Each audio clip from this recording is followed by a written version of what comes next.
विद्यार्थियों, आपके अपने YouTube channel let's learn Hindi में आपका एक बार फिर से स्वागत है।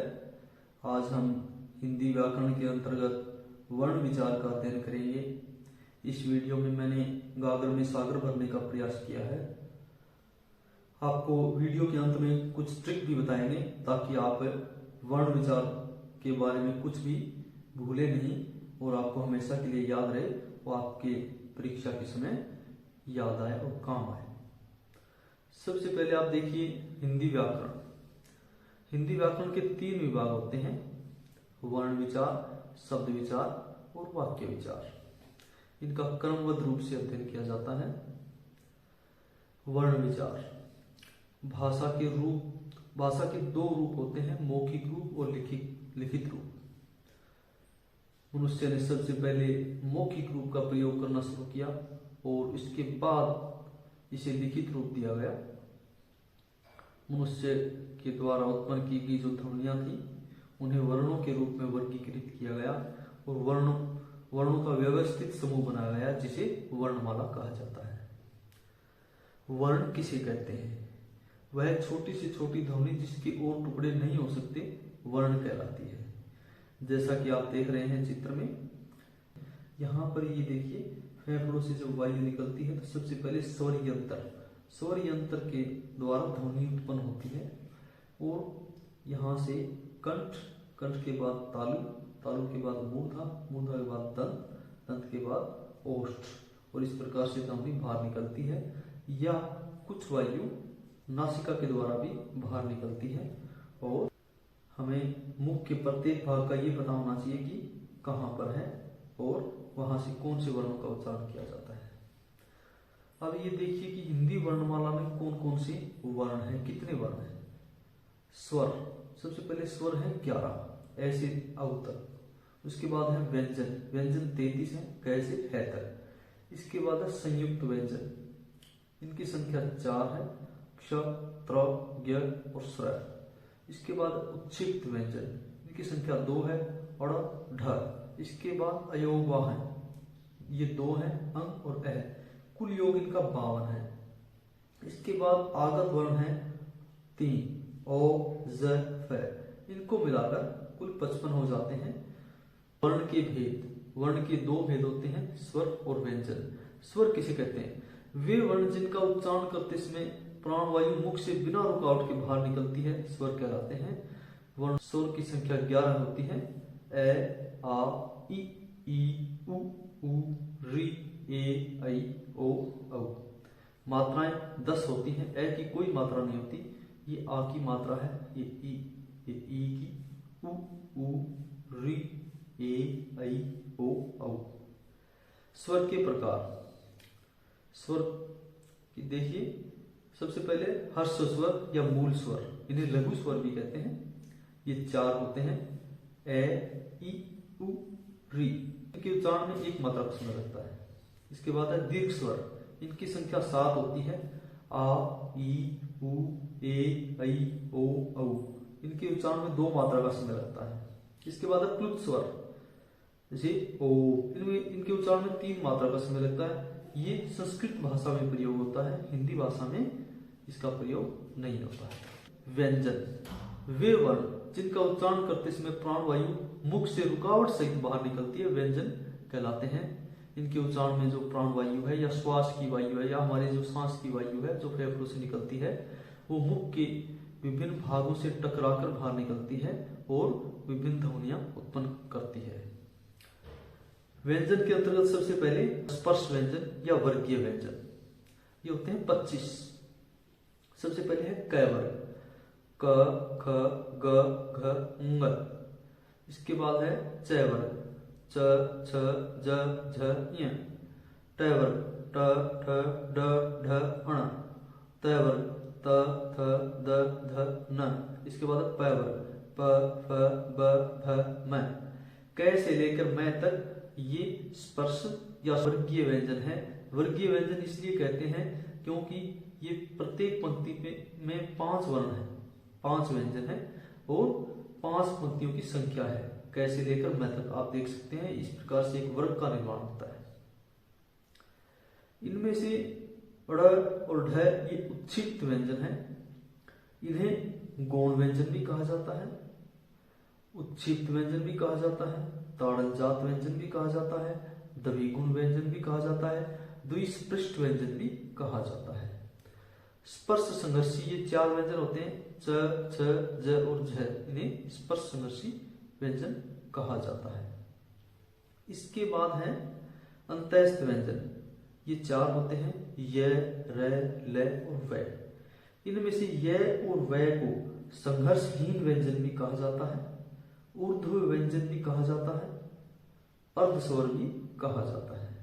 इसके बाद है ल, ल को पार्श्विक व्यंजन कहा जाता है। इसके बाद है रे, रे को लुंठित व्यंजन या प्रकंपित व्यंजन भी कहा जाता है। इसके बाद है ऊष्म या संघर्षी व्यंजन, इनकी संख्या 4 होती है, श, श, श और है। ये तालव्य श है, ये मूर्धन्य स है, ये दंत्य स है को काकल्य वर्ण भी कहा जाता है, काकल्य है को तथा विसर्ग को, विसर्ग का उच्चारण भी है की तरह ही होता है। इसके बाद संयुक्त व्यंजन, इनकी संख्या 4 होती है, क्ष, त्र, ज्ञ और स्र। ये इस प्रकार से इनका निर्माण होता है, क जमा श, क्ष, त्र का त जमा र, त्र। ये ज्ञ है जिसका उच्चारण हमने गलत करना शुरू कर दिया है, और इसका सही उच्चारण है ज जमा य, जे। इसका सही उच्चारण होगा जे, लेकिन हमने इसको ज्ञ बोलना ही शुरू कर दिया है और इसी को हम सही मानते हैं।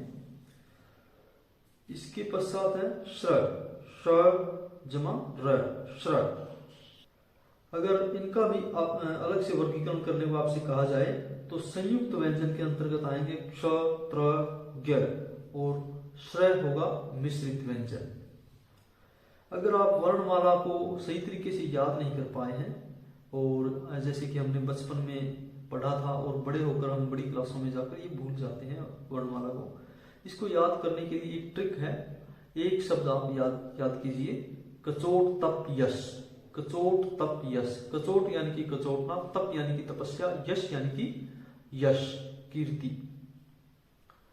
ये शब्द समूह आप याद कर लीजिए, कै से कैवर, च से चैवर, ट से टैवर, तै से तैवर, पै से पैवर, ये से यह रह ले यानी कि अंत्यस्थ व्यंजन, श से श श है यानी कि उष्ण या संघर्षी व्यंजन। इस ट्रिक के द्वारा आप वर्णमाला को अच्छी तरीके से याद कर सकते हैं। और इनके अलावा केवल स्वर बचते हैं जो कि शुरू में आते हैं, ए से लेकर अ तक। इसके बाद है अयोगवह, ये इनकी संख्या 2 होती है। जिन वर्णों का न तो स्वर में योग होता है न व्यंजन में, वे अयोगवह वर्ण कहलाते हैं। इनकी गणना न तो स्वर में होती है न व्यंजन में। अंग अह, अंग से अनुस्वार, इसे अनुस्वार भी कहते हैं और अनुस्वार की तरह इनका प्रयोग होता है। अह ये विसर्ग है, विसर्ग भी बोलते हैं इसे। उच्चारण इसका है की तरह होता है, जैसे प्रातः है, पुनः है। इसके बाद है आगत वर्ण या गृहीत वर्ण, इनकी संख्या 3 होती है। ओ, ज, फ। ओ यानी कि ए और ओ के मध्य की ध्वनि है ये, जैसे ओ का प्रयोग होता है डॉक्टर, बोल। और ज का प्रयोग जैसे सजा, फ का जैसे फौरन। और इसके नीचे जो बिंदु लगा हुआ है इसे नुक्ता कहते हैं, नुक्ता। ये अरबी, फारसी आदि भाषाओं से आया है, और ओ ये अंग्रेजी भाषा से आया है, इसलिए इन्हें आगत वर्ण कहते हैं। और हमने इनको ग्रहण किया है हिंदी भाषा में, इसलिए इन्हें गृहीत वर्ण कहते हैं। इसके बाद है वर्णों का एक वर्गीकरण किया जाता है निनाद या गूंज के आधार पर। वर्णों का उच्चारण करते समय जो निनाद होता है या अघोष वर्ण, सबसे पहले अघोष वर्ण जिनमें नहीं है घोष यानी कि गूंज नहीं होती है, जिन वर्णों में के उच्चारण में, इनको जैसे इनमें होते हैं पहला और दूसरा स्पर्श व्यंजन और श यानी कि ये 3 ऊष्म व्यंजन होते हैं। पहला और दूसरा स्पर्श व्यंजन आप वर्णमाला में देखिए, हिंदी वर्णमाला के अंदर आप देखिए कि पहला और दूसरा स्पर्श व्यंजन कौन से हैं। ये जो पंक्ति है कै से क, च, ट, त, प, ख, छ, ठ, थ और फ। ये दो पंक्तियां, पहला और दूसरा स्पर्श व्यंजन प्रत्येक पंक्ति का क, ख, च, छ, ट, ठ, त, थ, प, फ, ये अघोष वर्ण होते हैं। इसके अलावा 3 ऊष्म व्यंजन भी इसमें शामिल हैं, श, श और स। 10 ये होते हैं स्पर्श व्यंजन और 3 ऊष्म व्यंजन, इनकी संख्या 13 होती है। अघोष वर्ण 13 होते हैं। इसको आप इस ट्रिक से याद कर सकते हैं, अघोष 1 2 स्पर्श जमा सारे श। अघोष को याद करने का आसान तरीका है, अघोष 1 2 स्पर्श जमा सारे श, यानी कि तीनों श, तालव्य श, मूर्धन्य श और दंत्य श, तीनों श इसमें शामिल हैं। और इसके अलावा 10 स्पर्श व्यंजन इसमें शामिल हैं। इसके बाद है सघोष या घोष वर्ण। ये स का अर्थ होता है साथ, घोष का अर्थ होता है गूंज, यानी कि जिन वर्णों के उच्चारण में गूंज होती है वे सघोष वर्ण कहलाते हैं। इसमें है शामिल है तीसरा, चौथा और 5वां स्पर्श व्यंजन और 4 अंतस्थ व्यंजन, 1 उसमें व्यंजन है और सभी स्वर, ये सघोष वर्ण होते हैं। आप देखिए तीसरा, चौथा और 5वां जो बच जाते हैं, आप देखिए पहला और दूसरा, ये तो अघोष में शामिल है। सघोष में तीसरा, चौथा और 5वां प्रत्येक पंक्ति का ये स्पर्श व्यंजन ये शामिल है। इसके अलावा अंतस्थ व्यंजन य, र, ल, व और है और ऐसे लेकर अब तक ये स्वर ये सभी शामिल हैं। 15 ये हो गए 4 अंतस्थ व्यंजन, 1 है ऊष्म व्यंजन और 11 है स्वर। इनकी संख्या होती है 31, यानी कि अघोष 13 होते हैं और सघोष 31 होते हैं। आप ये ट्रिक भी इस्तेमाल कर सकते हैं, अघोष 13 तो सघोष 31। आप अघोष को 13 को याद रख लेंगे तो आपको ये ध्यान में आ जाएगा कि अघोष तो 13 होते हैं और वो कौन कौन से होते हैं। 10 तो स्पर्श व्यंजन होते हैं, 3 उसमें व्यंजन होते हैं, पहला दूसरा स्पर्श यानी कि 10 स्पर्श व्यंजन। इस प्रकार से बचे हुए सभी सघोष वर्ण होते हैं। इसके बाद वर्णों का वर्गीकरण किया जाता है प्राण वायु या श्वास की मात्रा के आधार पर। हम ध्वनियों का उच्चारण करते समय जितनी श्वास वायु का इस्तेमाल किया जाएगा या श्वास वायु का प्रयोग किया जाएगा, उसके आधार पर, उसकी मात्रा के आधार पर इनका वर्गीकरण किया जाता है। सबसे पहले अल्प प्राण, इसमें कम वायु की मात्रा का प्रयोग होता है। इनमें पहला, तीसरा और 5वां स्पर्श व्यंजन शामिल है और सभी अंतस्थ व्यंजन शामिल हैं और सभी स्वर शामिल हैं। पहला, तीसरा और 5वां क, ग, ङ, च, ज, ञ, ट, ड, ण, त, द, न, प, ग, म, ये सभी स्पर्श व्यंजन यानी कि 15 स्पर्श व्यंजन और 4 अंतस्थ व्यंजन य, र, ल, व और ऐसे अब तक स्वर, ये सभी अल्प प्राण होते हैं। 15, 4, 19 और 11, 30। इसके बाद है महाप्राण, इसमें इनके उच्चारण में ज्यादा वायु की मात्रा का प्रयोग होता है। और दूसरा और चौथा स्पर्श व्यंजन और सभी ऊष्म व्यंजन इसमें शामिल हैं, यानी कि 10 तो ये हैं स्पर्श व्यंजन और 4 हैं ऊष्म व्यंजन, इनकी संख्या 14 होती है। अब इनको याद करने के लिए मैं आपको एक ट्रिक बताता हूं। आप एच फैक्टर को याद रखिए, एच फैक्टर, महाप्राण को याद करने के लिए एच फैक्टर। एच यानी कि आप लिखिए इंग्लिश में महाप्राण, MAHAPRAN, महाप्राण, इसमें एच का प्रयोग होता है। और जो वर्ण जिनको इंग्लिश में लिखने पर एच का प्रयोग होता है वे सभी महाप्राण होते हैं। जैसे ख को लिखेंगे KH, ख, इसी प्रकार से घ को लिखेंगे GH, घ, इसी प्रकार से छ को लिखेंगे CH, H, इसी प्रकार से झ को लिखेंगे JH, इसी प्रकार से ठ को लिखेंगे TH, इसी प्रकार से ढ को लिखेंगे DH, इसी प्रकार से फ को लिखेंगे PH, इसी प्रकार से भ को लिखेंगे BH और इसी प्रकार से श को लिखेंगे SHH, इसी प्रकार से स को लिखेंगे SH और इसी प्रकार से ह को लिखेंगे H। लेकिन ये स इसमें अपवाद है, इस स को आप याद रख लीजिए। बाकी सभी में एच का प्रयोग होता है। जिस वर्ण को इंग्लिश में जब हम लिखते हैं किसी वर्ण को और उसमें एच का प्रयोग होता है, ये समझ लो कि वो महाप्राण है। आप ये याद रख लीजिए, महाप्राण में एच होता है इंग्लिश में लिखने पर, और इन वर्ण जो सभी वर्ण हैं इनके इंग्लिश में लिखने पर एच होता है। ये 10 स्पर्श व्यंजन और 4 ऊष्म व्यंजन, इनकी संख्या 14 होती है। महाप्राण की कुल 14 होते हैं और अर्धप्राण 30 होते हैं। इसके बाद है उच्चारण स्थान। उच्चारण स्थान वह स्थान है हमारे मुख का जो भाग प्रयोग होता है किसी भी वर्ण के उच्चारण के लिए, किसी भी वर्ण को बोलने के लिए। तो आप ये देखिए, हमारे मुख के विभिन्न भाग हैं, कंठ है, तालु, मूर्धा, दंत, ओष्ठ और नासिका, इनका हम प्रयोग करते हैं। सबसे पहले आप देखिए कंठ। कंठ से पूरा क वर्ग बोला जाता है, क ख ग घ ng। इसके बाद है, ए, आ, विसर्ग अथवा एह, ये इनका उच्चारण कंठ से होता है और इन्हें कंठ्य वर्ण कहते हैं। इसके बाद दूसरा उच्चारण स्थान है तालु। पूरा च वर्ग इससे बोला जाता है, च, छ, ज, झ, य। और इसके बाद है य, उसके बाद है श, उसके बाद ई। ये सभी तालव्य वर्ण होते हैं क्योंकि इनका उच्चारण तालु से किया जाता है। इसके बाद है मूर्धा। मूर्धा से ट वर्ग का उच्चारण होता है, ट, ठ, ड, ढ, ण। उसके बाद श, उसके बाद री, ड़ और ढ, इनको मूर्धन्य वर्ण कहते हैं। इसके बाद है दंत। दंत से त वर्ग का उच्चारण किया जाता है, त, थ, द, ध, न। इन्हें दंत्य वर्ण भी कहते हैं। इसके बाद ओष्ठ।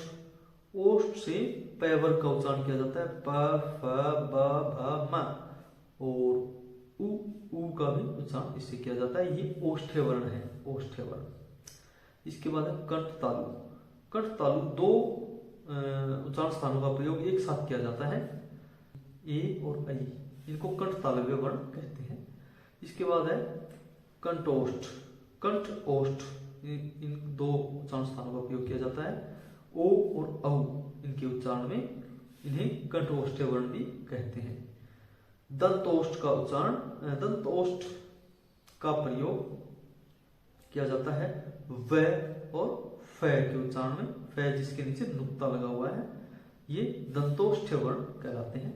इसके बाद वत्स अथवा दंत मूल, दांत की जो जड़ होती है उसका प्रयोग किया जाता है, यानी कि मसूड़े के पास से प्रयोग किया जाता है, स, र, ल, ज। और इनको वत्स्य वर्ण भी कहते हैं। आप इनको याद करने का तरीका है सरल, इस तरीके से आप इनको याद कर सकते हैं। इसके बाद नासिका। नासिका के द्वारा पंचमाक्षर या पंचम वर्ण का प्रयोग किया जाता है। पंचम वर्ण क्या होता है? आप वर्णमाला में देखिए, जो स्पर्श व्यंजन होते हैं, ये स्पर्श व्यंजन है, इनकी जो प्रत्येक पंक्ति का 5वां वर्ण व, य, अण, न और मैं, इनको पंचम वर्ण या पंचमाक्षर कहते हैं। इनके उच्चारण के लिए व, य, अण, न और मैं नासिका का प्रयोग किया जाता है। और इसके अलावा अंग यानी कि अनुस्वार का भी उच्चारण नासिका के द्वारा किया जाता है, इन्हें नासिक्य वर्ण भी कहते हैं। यहां पर मैं एक आपको ट्रिक बता रहा हूं कि आप किस प्रकार से उच्चारण स्थान को याद कीजिए। आप ये देखिए, हमारे जो मुख है उसमें सबसे पहले वायु कंठ से टकराती है, उसके बाद वायु तालु से टकराती है, उसके बाद मूर्धा, उसके बाद दंत, उसके बाद ओष्ठ। ये देखिए क्रम से याद कर लीजिए इनको, कंठ, तालु, मूर्धा, दंत, ओष्ठ। और ये भी सबसे पहले आप देखिए कंठ, तालु, मूर्धा, दंत, ओष्ठ, यानी कि सभी जो स्पर्श व्यंजन है क से मैं तक, वो क्रम से लगे हुए हैं। कंठ, तालु, मूर्धा, दंत, ओष्ठ। आप इनको इस तरीके से याद कर लीजिए, कैसे मैं तक वैसे याद हो जाएंगे। बाकी आप कुछ वर्णों का उच्चारण करके देखिए, है आप देखेंगे कि कंठ से उच्चारित हो रहा है, ए, आ कंठ से हो रहे हैं। बाकी सभी वर्णों का आप उच्चारण करके देखिए कहाँ से उच्चारित होते हैं और अपने उच्चारण स्थानों की पहचान कीजिए। आप इस प्रकार से कभी नहीं भूलेंगे। इसके बाद मैं आपको एक बहुत ही महत्वपूर्ण बात बता रहा हूं। आप ये देखिए क, ख, ग, घ, ng, आपने यहाँ पर ये देखा है ङ। इसके बाद आपने देखा है इस पंक्ति में अड़ा को ये शामिल किया गया है, अड़ा और ढ, यानी कि ये जो अड़ा है और ये अंग है, इनमें क्या अंतर है? अड़ा इसकी देखिए, जो डय लिखने के बाद बिंदु का प्रयोग यहाँ पर किया गया है इसके आगे, और अड़ा में इसका प्रयोग नीचे किया गया है। ये जो अड़ा है ये क ख ग घ के बाद नहीं आएगा, क ख ग के बाद ङ आएगा, जिसमें बिंदु आगे लगा हुआ है, जिसमें ये देखिए बिंदु आगे लगा हुआ है। इसका प्रयोग क ख ग घ ङ प्रथम पंक्ति में किया जाएगा, क वर्ग में किया जाएगा। अड़य का प्रयोग वहां पर नहीं होगा। इस बात को आप ध्यान कर लीजिए। यहाँ पर कुछ विद्यार्थी गलती करते हैं। आशा है आपको ये वीडियो पसंद आया होगा। कृपया इसे लाइक करें, शेयर करें और चैनल को सब्सक्राइब करें, ताकि आपके लिए हम नए नए वीडियो और भी लेके आ सकें। आपका बहुत बहुत धन्यवाद।